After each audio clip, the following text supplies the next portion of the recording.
Bonjour, meu nome é Patrick Ambroge, sou chefe boulanger aqui no Le Cordon Bleu São Paulo. Muito feliz de estar aqui com vocês hoje para apresentar uma receita que se tornou um clássico das padarias brasileiras, sonho.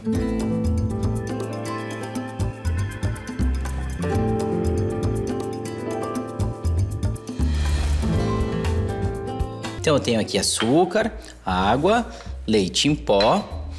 Esse daqui é um açúcar impalpável, o açúcar de confeiteiro que eu vou usar para o acabamento junto com o meu creme de confeiteiro lá no final.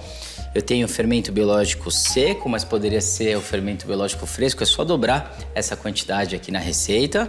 Sal, gema de ovos e manteiga, tá? Manteiga sempre evita deixar ela muito gelada, porque demora um pouquinho mais de tempo para ser incorporada a nossa massa. Então, para a gente começar essa receita, a gente vai seguir o passo básico das receitas de pão, onde eu vou começar sempre com a adição dos secos e eu vou ter o cuidado de separar esses dois elementos, sal e fermento.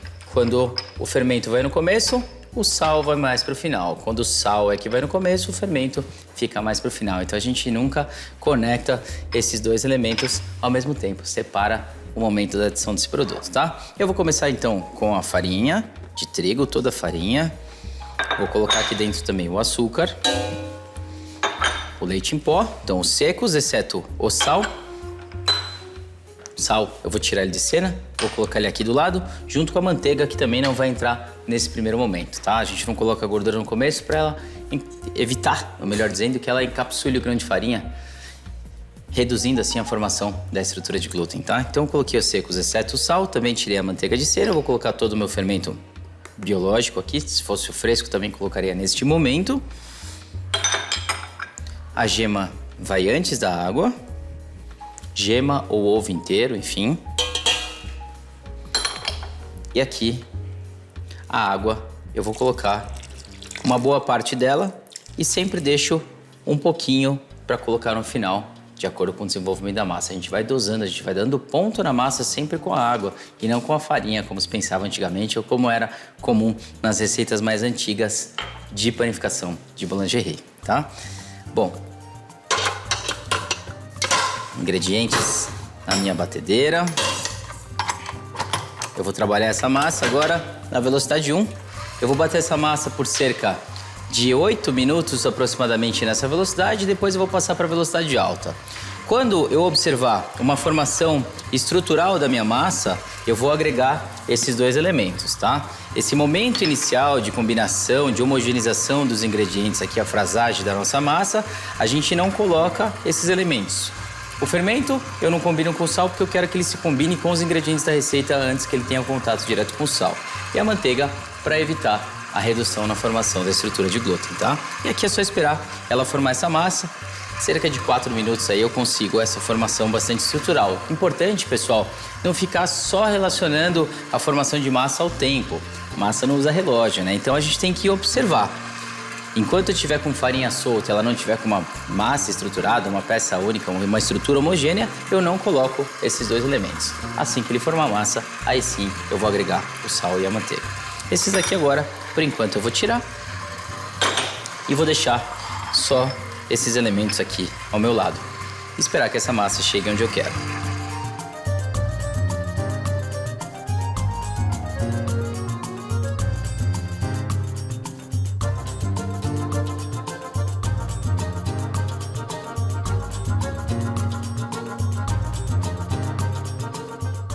A minha massa aqui ela já bateu por cerca de 4 minutos, então eu já tenho uma estrutura de massa formada. Vou mostrar para vocês o que é essa estrutura, que nada mais é do que a combinação dos ingredientes, né? A nossa fraçagem aqui. Então eu observo que essa massa, ó, ela tá ainda, né? Não tem cara de massa, mas eu já tenho uma estrutura homogênea, bem combinada, tá?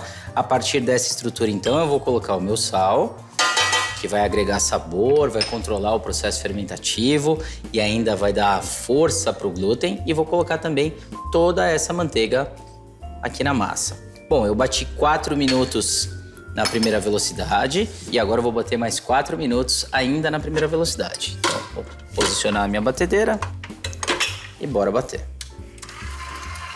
Essa água eu vou deixar aqui do lado, mas eu já observo de cara que talvez eu não precise acrescentar, porque a massa já tem uma boa estrutura.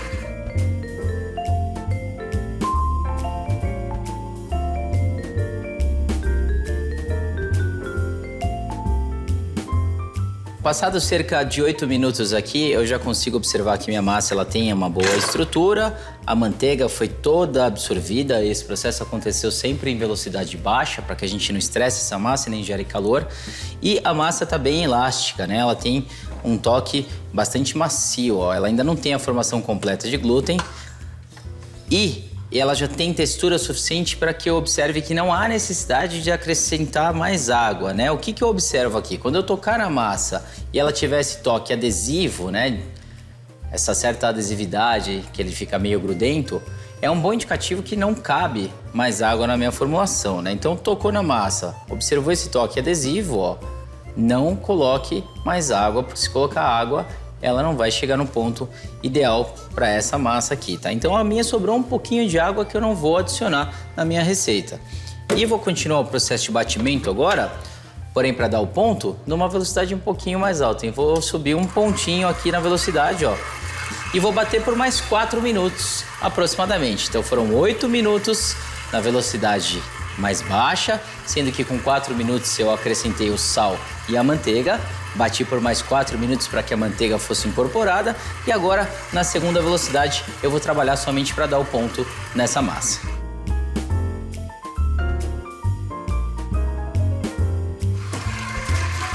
Assim que minha massa formar uma bola bem estruturada, como está a minha massa aqui agora, é a hora de parar.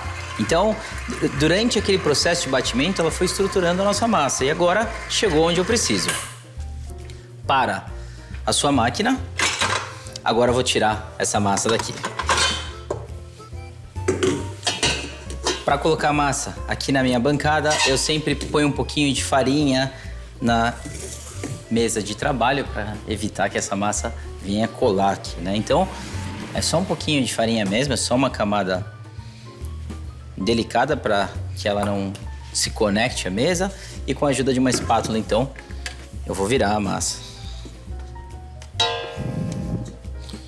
Ela ainda está bem elástica, mas ela já tem uma estrutura bem formada. Eu vou mostrar para vocês como fica essa massa agora. Assim que a gente tira a massa, é importante observar se ela tem a estrutura de glúten bem formada.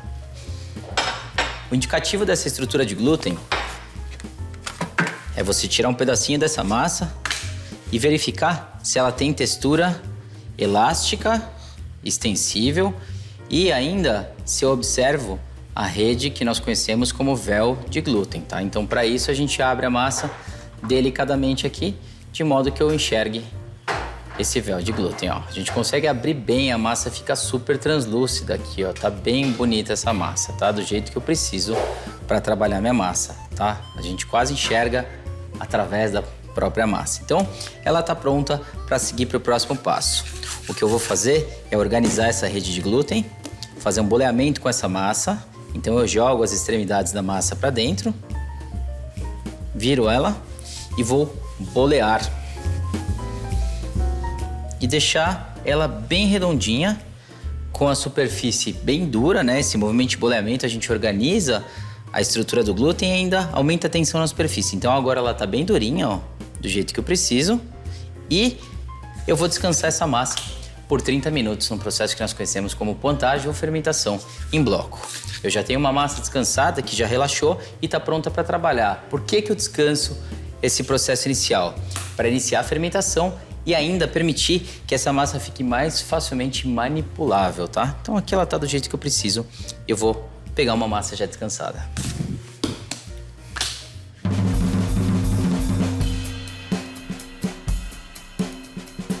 Aqui eu já tenho uma massa que passou por um processo de descanso, né? Então a gente observa que as duas massas ainda têm tensão, mas essa daqui já cresceu um pouquinho, ela já deu uma leve fermentada. E aqui eu vou tirar essa massa então para trabalhar e colocar essa aqui no lugar, coberta sempre, para que ela não resseque. Vou deixar aqui no meu armário de fermentação e agora eu vou trabalhar com essa massa. Importante é deixar ela coberta para que ela não resseque durante esse processo de pontagem, esse processo da fermentação em bloco. E essa massa aqui, eu vou cortar ela em pedaços, em porções, em peças de 40 gramas, tá? Quando a gente fala de sonho, né, sonho de padaria, existem tamanhos diversos para esse mesmo produto.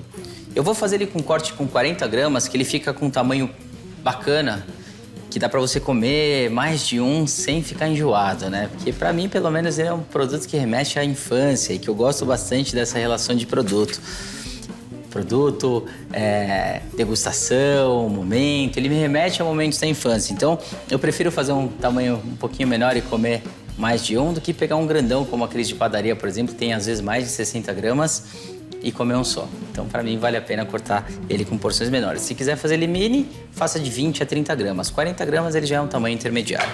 Bom, aqui é bem simples, tá? Basta a gente pesar as peças com 40 gramas e boleá-las.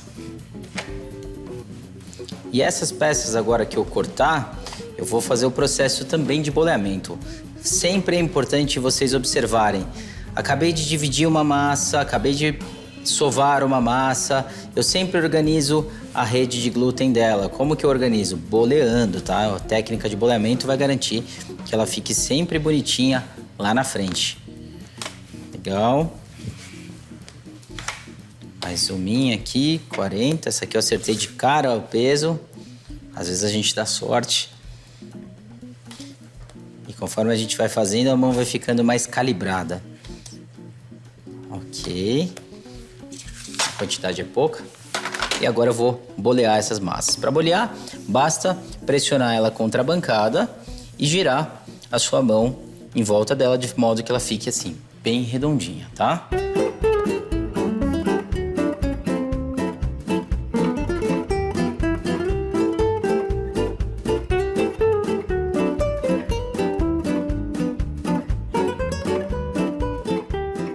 Pronto. As minhas peças agora estão todas boleadas com o mesmo porcionamento. Então, só para a gente relembrar aqui a técnica, essa massa vai descansar por 20 minutos, depois eu vou boleá-la novamente para organizar e aí eu vou colocar ela sobre uma assadeira. No meu caso, eu estou utilizando sobre essa assadeira um tapete de silicone. Posiciono as massas aqui em cima e coloco essas massas aqui para descansar. Durante esse descanso, então passou 20 minutos, bolhei de novo, coloquei aqui, ela vai crescer por 1 hora em temperatura ambiente, coberta com plástico para que ela não resseque. E agora, ela estando coberta, ela está pronta para o processo de pré-cocção. Olha a diferença de tamanho dessa para essa, tá? O que 1 hora, 60 minutos ali fazem de diferença para o crescimento da massa. E agora a gente vai pré-assar antes do processo de fritura dessa massa. Aqui no meu forno eu estou usando 160, em casa pode usar um pouquinho a mais, 170, 175. E vai ser um processo só de pré-cocção. Assim que ele começar a ficar dourado, eu tiro ele do forno. Enquanto o meu forno está aquecendo e essa massa vai ser levada para o processo de pré-cocção, eu já vou aquecer o meu óleo, porque assim que ela sair do forno, eu já vou fritar essa massa direto.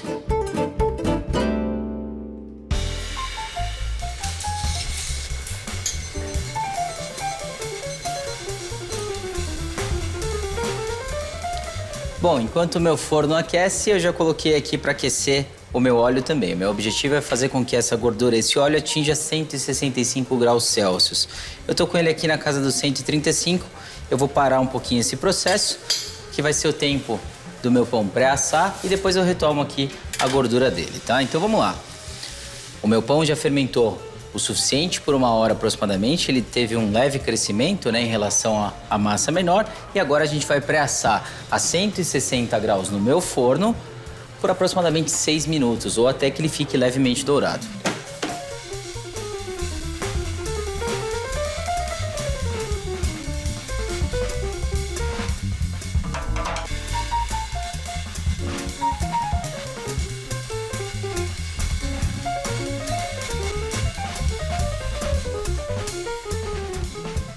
Aqui eu também vou organizar a minha estrutura, a minha praça de fritura. Então eu tenho óleo aquecendo, eu tenho uma escumadeira que vai me auxiliar na hora de tirar essas massas daqui de dentro, esses pãezinhos daqui de dentro.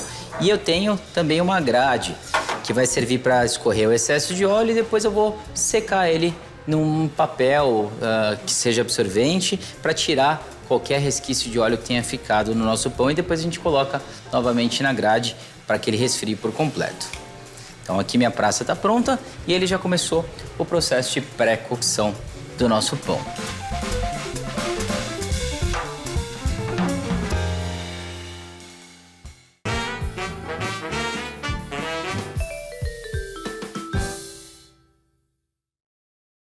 meu processo de pré-cocção aqui já está pronto. O meu pão cresceu, se desenvolveu. E agora eu vou tirar esse pão do forno, vou reservar alguns, não vou colocar todos aqui fora, porque senão eu perco a estrutura dele. Como ele não cozinhou por completo, a tendência é que, conforme ele vai esfriando, ele perca a estrutura. Então eu vou tirar do forno, reservar pelo menos uns 3, fritar, depois eu tiro mais e vou fazendo assim conforme a minha... Bom, meu tempo aqui chegou, então eu vou tirar esses pães de pouco em pouco para manter a estrutura dele bem formado. Vamos lá? Já vou deixar o forno desligado para que ele descanse ali dentro, mas eu vou tirar alguns para que a gente já comece o nosso processo de fritura. Sempre protegendo a mão para não se queimar. E agora eu vou tirar para que a gente faça a fritura. Cuidado que ele está quente. Pega com a ajuda de uma pinça, qualquer coisa, se você não tiver acostumado, né? Eu já tenho mãos de padeiro, assim, então ela já funciona bem. E ainda assim queima, tá? Porque ele fica quente. Bom, aqui é o suficiente, agora eu vou voltar esse restante pro forno para que ele não perca a sua estrutura. Eu não quero que ele cozinhe, por isso... Como eu não quero que ele cozinhe, eu vou deixar o forno desligado. Bom, aqui meu óleo, ele já tá bem próximo da temperatura que eu preciso, tá? Então, com a ajuda da própria escumadeira, eu vou depositá-los diretamente na fritura. E como ele tá na temperatura correta, ele não vai dar aquele salto, né, de fritura ou de gordura espirrando, né? Eu não quero. E eu vou observando se ele chega na coloração dourada muito rápido. Se isso acontecer, a gente tem que baixar um pouquinho a temperatura. O importante aqui é controlar o processo, tá? Essa massa agora, esse pão, ele vai resfriar sobre grade, permitindo que o excesso de gordura também escorra. E antes de finalizar, eu ainda vou dar uma secada nele com papel, tá? Isso é bastante importante para que a gente garanta aí que ele fique bem sequinho, né? Eu não quero comer, por exemplo, um sonho encharcado, então eu vou deixar ele aqui bem sobre a grade. Antes de fazer a montagem, é importante que a gente ajuste o corte do nosso sonho. O corte ele vai ser fundamental para que ele fique com uma apresentação bem bacana, tá? Então, o que eu gosto de fazer no corte do sonho é, a partir da linha central, da linha média, onde eu tenho a cintura, eu subo um dedinho e faço um leve ângulo para fazer o corte. E aqui, agora eu vou entrar com a minha faca até ela chegar mais ou menos no meio do pão e aí eu faço o contorno em paralelo à minha mesa de trabalho. E aqui eu deixo um dedinho no final, de modo que eu abra esse pão e ele fique com uma cara de porta-joias. Em vez de encontrar uma joia aqui dentro, eu vou encontrar o creme de confeiteiro. Então a gente faz essa aberturinha, ele fica com essa parte mais alta, para que eu possa então ter um efeito bem interessante. Aqui então, ó, lembra que eu falei da cintura? Quando a gente colocar o recheio, vai parecer que tem mais recheio até do que realmente tem. Venho na linha da cintura, subo um pouquinho e aí eu corto até a metade e vou agora até o final. Um dedinho do final a gente abre o nosso pãozinho para que eles fiquem todos cortados. Vamos lá? E agora eu vou rechear ele com creme de confeiteiro. Bom, eu tenho uma receita clássica aqui de creme de confeiteiro que foi aromatizado com fava de baunilha, né? Dá pra gente ver bem aqui as pintinhas da baunilha, o que vai combinar bastante aí com a nossa montagem do sonho. Pra gente fazer agora a aplicação do recheio, eu vou mostrar pra vocês uma coisa que eu acho que fica bem interessante, que é fazer um zigue-zague. É bem comum a gente encontrar no mercado, por exemplo, aquele sonho que ele é espatulado na lateral, né? Eu acho mais bonito quando a gente faz assim, ó. Posiciono lá no fundo, venho pra um lado, venho pro outro e vou correndo o meu creme de confeiteiro até chegar aqui na ponta, e aqui na ponta eu ainda dou uma puxadinha nele, né? De modo que ele fique bem marcado. E aí eu posiciono ele aqui e vou fazer isso com todos os meus pães. Agora, para finalizar, eu vou aplicar uma leve camada de açúcar. Aqui eu estou usando açúcar impalpável. Poderia ser açúcar de confeiteiro ou até mesmo açúcar gelado, se eu quisesse que essa camada durasse bastante. Eu vou fazer uma camada bem delicada aqui, só uma chuvinha por cima do nosso sonho. Olha que coisa mais linda. Bem delicado.